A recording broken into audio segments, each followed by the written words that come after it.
Donald Trump's clout is on the line in Pennsylvania and North Carolina. In Oregon, a cryptocurrency tycoon is spending millions in an otherwise obscure congressional primary. In Kentucky, well, the most interesting horse race there was probably held at Churchill Downs. But in Idaho, what on earth is going on in Idaho? Let's go inside the forecast for the May 17th primaries.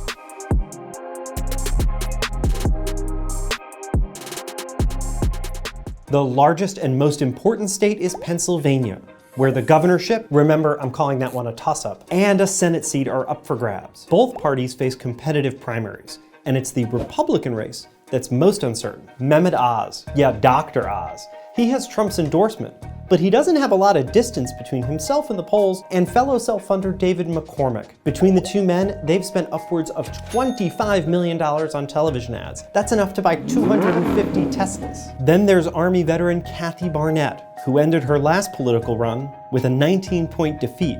Despite being outspent on TV ads 350-1, she's having a surprising last-minute surge in the polls as primary day approaches. Those polls generally give Oz a slight edge, but his opponents, especially McCormick, have slammed the doctor's past more liberal positions and his dual Turkish citizenship, which he says he'll renounce before taking office. Barnett, in particular, could benefit from all the mudslinging between Oz and McCormick. Whoever wins is likely to face Democratic Lieutenant Governor John Fetterman in November.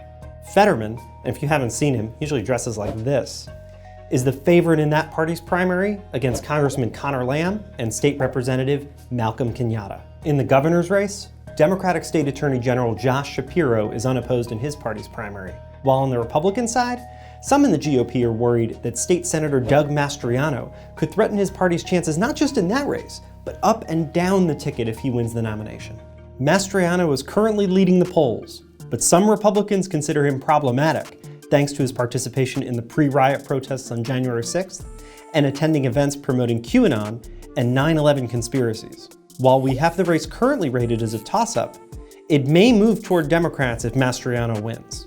There's no guarantee Mastriano will be the nominee, and a bunch of other candidates, including former Congressman Lou Barletta, aren't far behind. In North Carolina, Trump's endorsement could power Congressman Ted Budd to a come-from-behind victory over former Governor Pat McCrory and former Congressman Mark Walker. It'd be J.D. Vance, deja vu.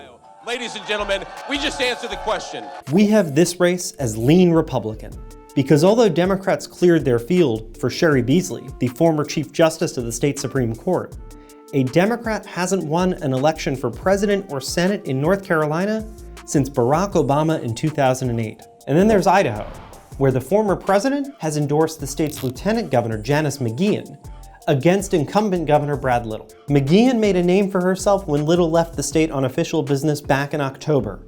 She used her temporary authority as acting governor to hand down executive orders banning COVID restrictions that didn't exist. Little angrily rescinded those orders when he returned home, but the whole episode set the stage for this bitter primary.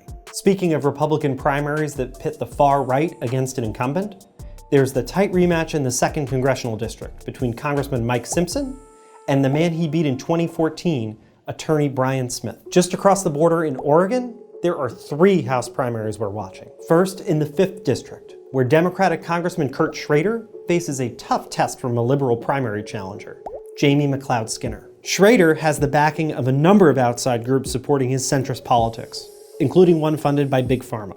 Schrader's seat is one of 3 competitive, but Democratic-leaning districts in Oregon. The other 2 are open seats, one thanks to the retirement of Congressman Peter DeFazio, the other a new district thanks to Oregon's gain in population in the last census. In the 6th District, a super PAC funded almost entirely by crypto billionaire Sam Bankman-Fried has spent a staggering $6.7 million to boost a first-time candidate, Carrick Flynn, in the Democratic primary.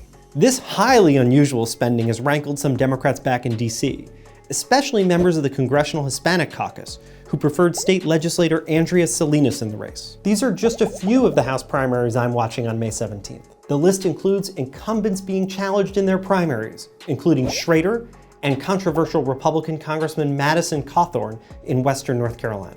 Safe open seats, like the race to replace retiring Congressman John Yarmuth in Louisville, Kentucky. And some of the most competitive districts on the general election map, including 2 in eastern Pennsylvania. There will be other busy primary nights, May 24th, June 7th, August 2nd. But for the sheer number of competitive seats and telling intra-party races, the 17th is where it's at. I'm Steve Shepard. Until next time.